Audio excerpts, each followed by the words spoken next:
Hello and welcome to the Daily Interlake News Now podcast. I'm your host, Taylor Inman. We're taking a look at some of last week's biggest headlines and what's coming up this week for the Flathead Valley. In this week's Deep Dive segment, I chat with Dave Meyers, who helps organize the Bigfork Whitewater Festival. He's been traversing the Swan River ever since he was young and tells us why the festival is still his favorite even after kayaking all over the world. But first, here are some headlines. The Flathead County Fairgrounds has changed its on-site camping rules after having to remove left-behind debris from the grounds. According to a release from the county, more than $10,000 has been spent this year to remove trash and other items that were not claimed. Officials said the labor and money spent to keep the fairgrounds safe for all who use it is not sustainable. There has been an increase in transient encampments on the property and the use of horse stalls for shelter, the county notes. Overnight camping is now only allowed during special events that allow camping. A special event tag to display will be provided at the gate for overnight stays.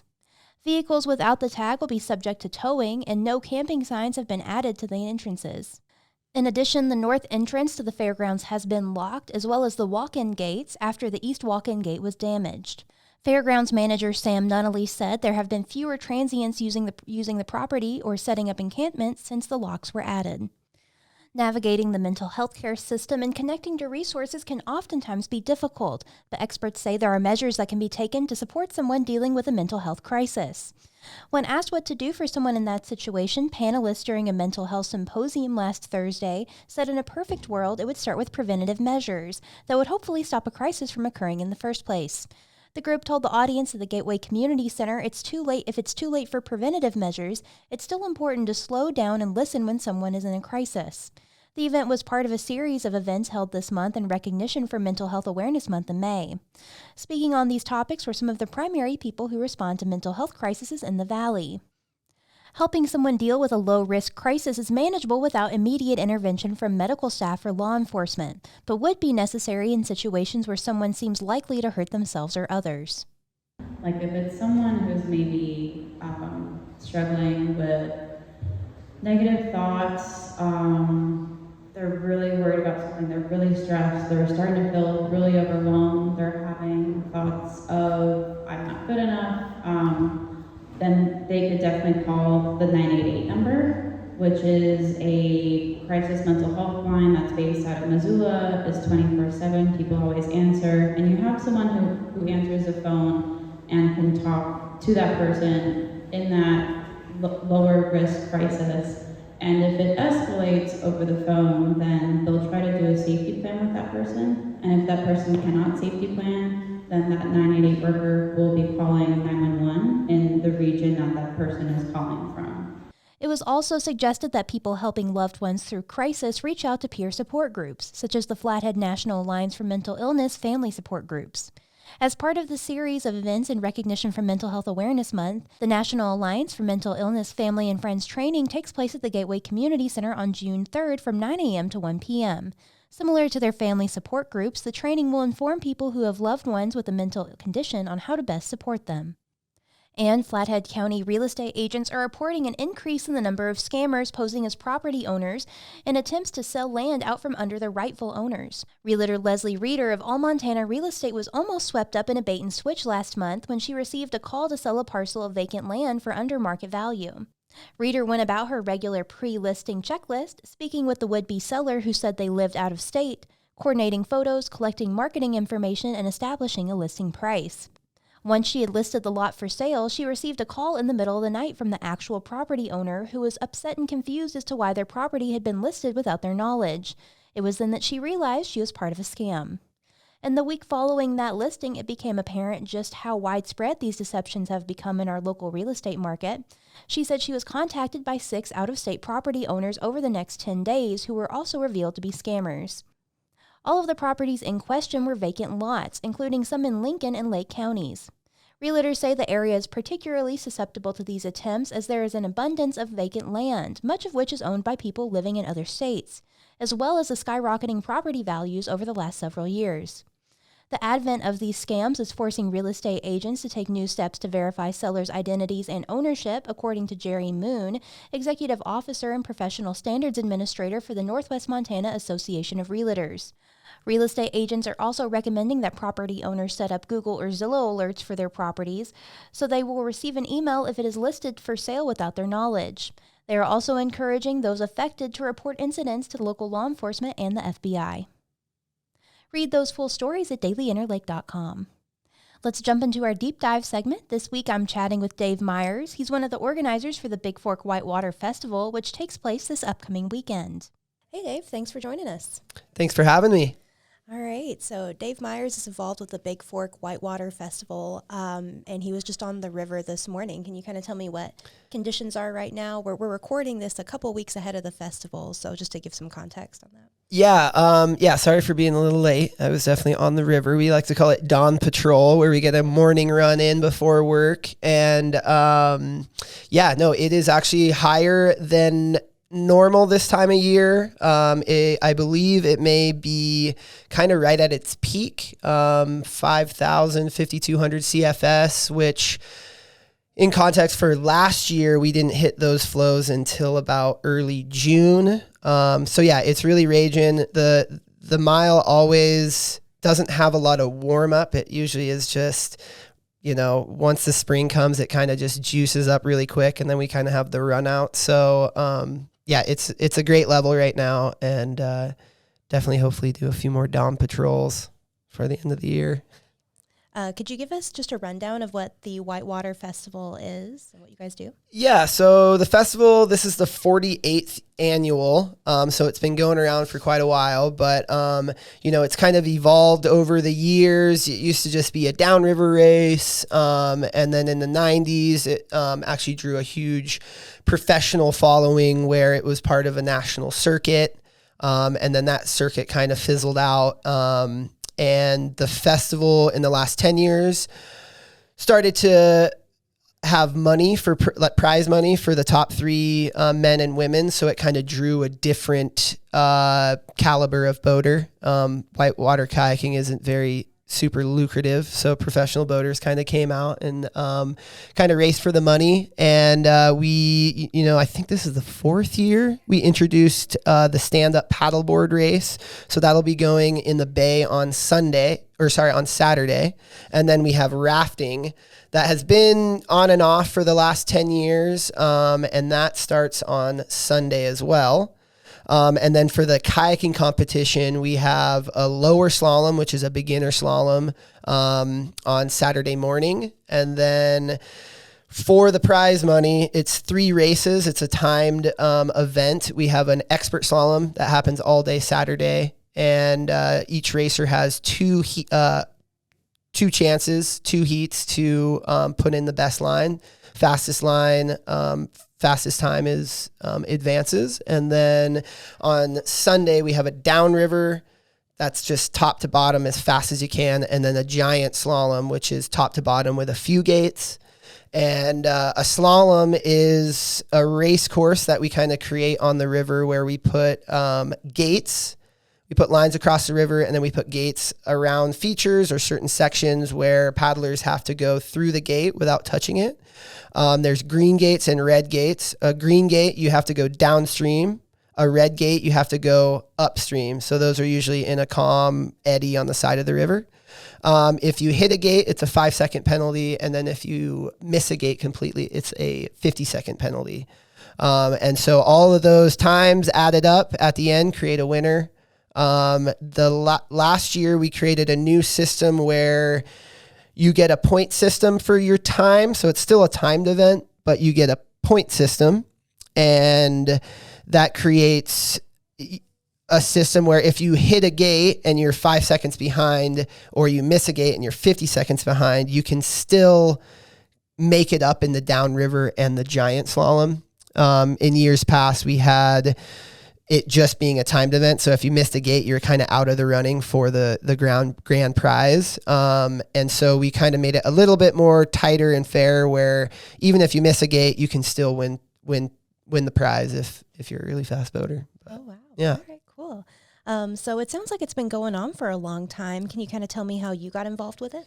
Yeah, so, I have been kayaking since I was like 9 years old. My brother kind of forced me into it, but I'm really glad he did. But he was a professional boater for a few years and just had a really he'd go around to all the festivals and competitions kind of all around the country. And so following him around, seeing those competitions, seeing all the boaters at all of them, really just, I don't know, was just always like a fun time. And then coming back to the festival every May, I always just wanted to be involved. And so the last 10 years, I've probably helped out just with the weekend events, helping with gates and being anywhere I could help out. But the last 3 years, I've kind of taken on more of a co-organization role with Sarah Peterson. And she's been involved for the last 5-10 years as well. But the last 2021 and on, we've been kind of the two co-organizers and just trying to make it into a bigger and better event for not only the kayakers, but for the town of Bigfork as well. For sure. So I'm going to change this next question a little bit. Instead of asking how you got into whitewater kayaking, because it kind of sounds like this festival might be, and your brother got you into kayaking. So instead I want to ask about your cool adventures. So you got into kayaking through the festival through your brother. Can you tell me some of the other stuff? Yeah, so a long time ago, my brother saw a old 13-foot Seda fiberglass boat in my aunt's garage, and she gave it to him. We somehow had a buddy that our neighbor knew how to roll a kayak, so taught my brother how to roll in our local lake. And then he took off. He was quite the prodigy at a young age. He competed on the U.S. freestyle team for multiple years and traveled the world. And so he was 5-6 years older than me. So I was the younger brother, always wanting to do what he wanted to do. So started kayaking at a younger age, 9, kind of when I learned how to roll, but really didn't start boating rivers until I was like 11 or 12. And then, from there, it was a lot of like trial by fire. Wasn't like as good of a boater as my brother was. And so there was a lot of like plateaus and a lot of hardship of like not really wanting the boat. I was a really big snowboarder, blah, blah, blah, blah.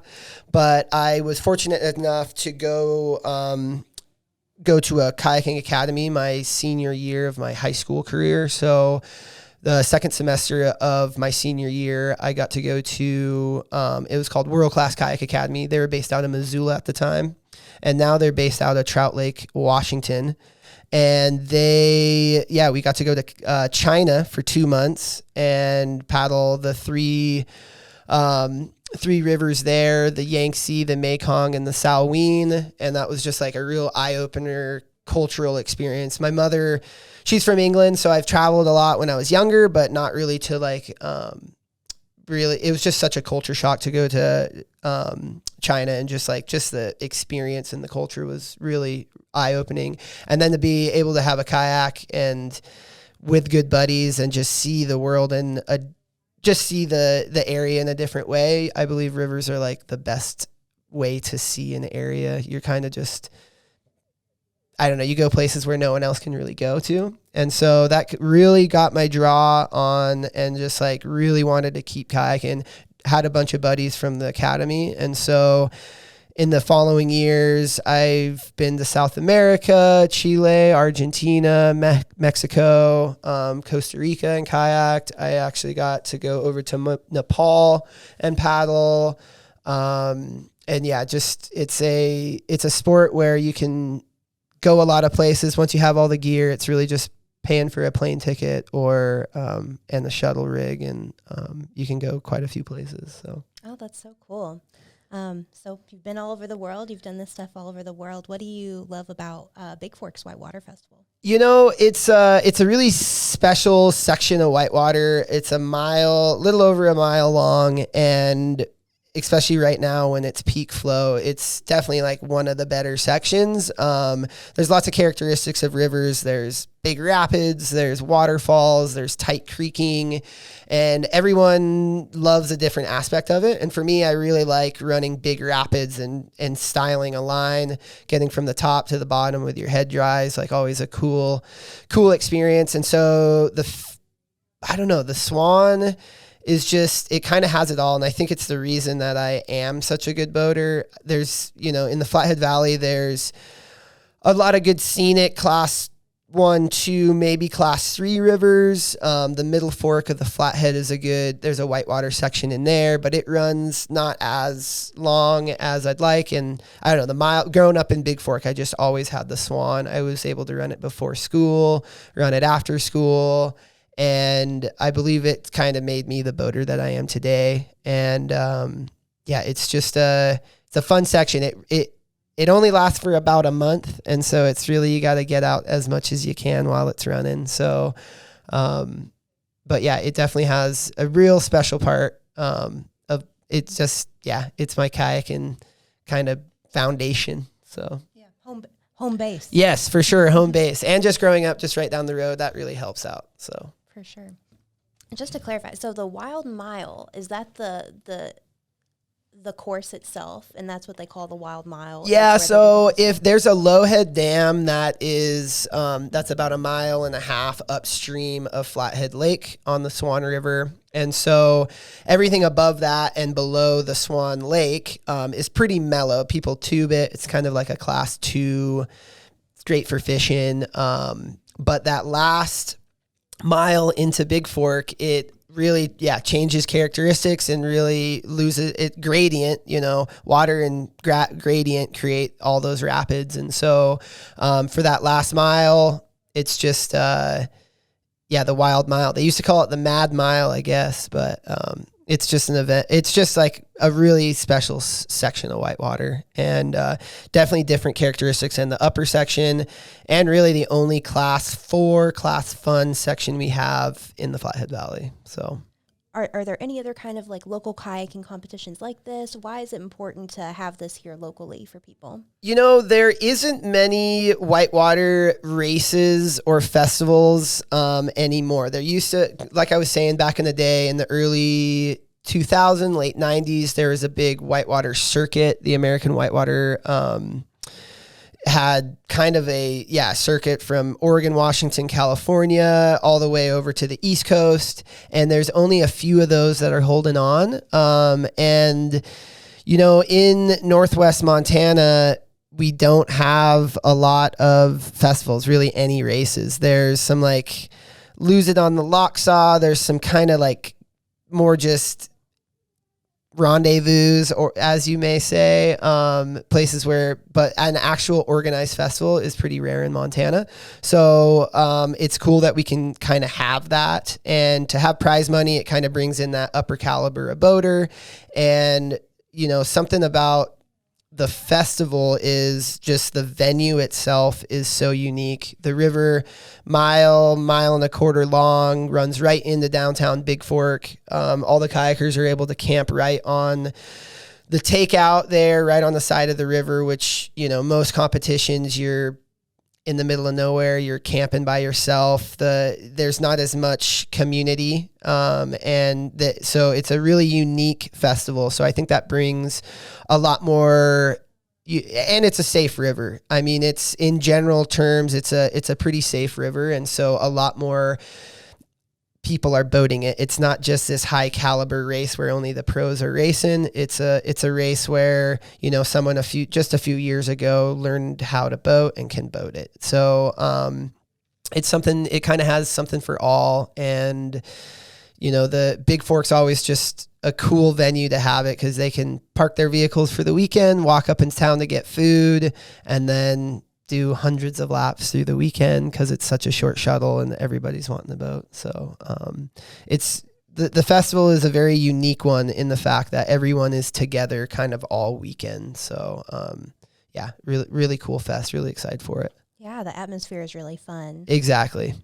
If someone wants to enter the competition, what do you guys recommend, like to train and for safety Yeah, wise? so I mean, the festival, the mile is definitely a class 4 river. So I mean, most kayakers know their ability levels. If you're new to the area, I definitely recommend, getting a hold of Montana Kayak Academy and maybe chatting with them and seeing if you can jump on the river prior to the event, or at least scout it out. That's any river. All kayakers like to, have a buddy that goes down, a local to take them down it, but they also like to scout rivers. So always scout it if you haven't been on it. But to join, we are opening registration on the 12th of May at 5 p.m. We're going to cap it this year at 100 competitors just for our timing. It takes a long time on Saturday to get any more than 100 boaters down the river. But yeah, if you're interested in boating, check out Bigfork Whitewater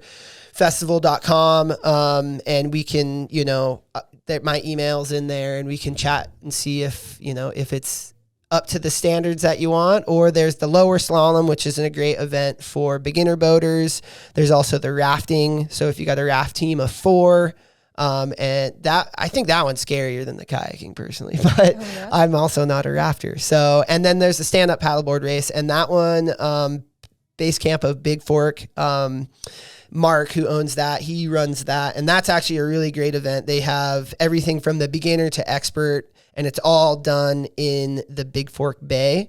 So that one's a really fun event for, beginner to expert stand-up paddleboarders. So, but as far as a kayaking goes, it definitely is it's a real river. So anyone that's thinking about doing it for their first time, definitely look us up and try to get a few laps in before you go down, because it's a serious one.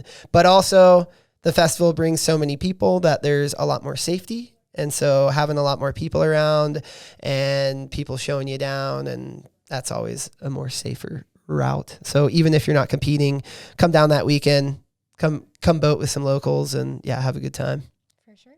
Thanks, Dave, for your time. Sweet. Thank you so much, Taylor. We'll see you out there. Yeah. Dave is the executive director and an instructor at the Montana Kayak Academy, who offers professional instruction for all ages. For more information about the Bigfork Whitewater Festival, go to bigforkwhitewaterfestival.com. Don't forget to put your nominations in for the Best of Flathead. You can submit your picks May 12th through June 5th. Nominations are also open for the Flathead's 20 under 40.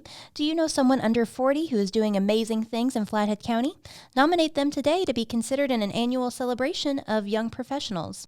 Find out more info and place your nomination by May 30th at discoverkalispell.com. Let's take a look at what events are coming up this week in the Valley. As the weather warms up, we have a lot of little things starting back up again throughout the region. So here's just a small look at what you can find through our events calendar on our website, which is located at dailyinterlake.com/events. ImagineIf libraries have something to offer every age group, whether it be story time for toddlers, Lego Club for kids, fandom hangouts for teens, or take and make a patch for adults. Find out where you can access library programs at your local branch throughout the rest of May.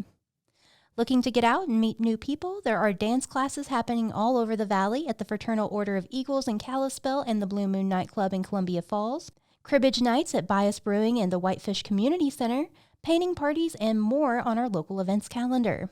And last but not least, be sure to check out all of the great live music happening in restaurants and bars this week. The Flathead boasts some great local musicians, and as the weather is getting warmer, it's hard to resist live music on a summer night. Again, find all these events and more of what's going on in your community at dailyinterlake.com/events. Thanks for joining us. News Now is a new podcast from the Daily Interlake. We're proud to be the largest news gathering organization in the region and the oldest paper in the Valley. Consider becoming a subscriber to support our work. Call Circulation at 406-755-7018 or go to the Manage Subscription tab on the top right corner of our website. And if you haven't already, subscribe to our YouTube channel to never miss an episode of the pod. Everybody stay safe and have a great week.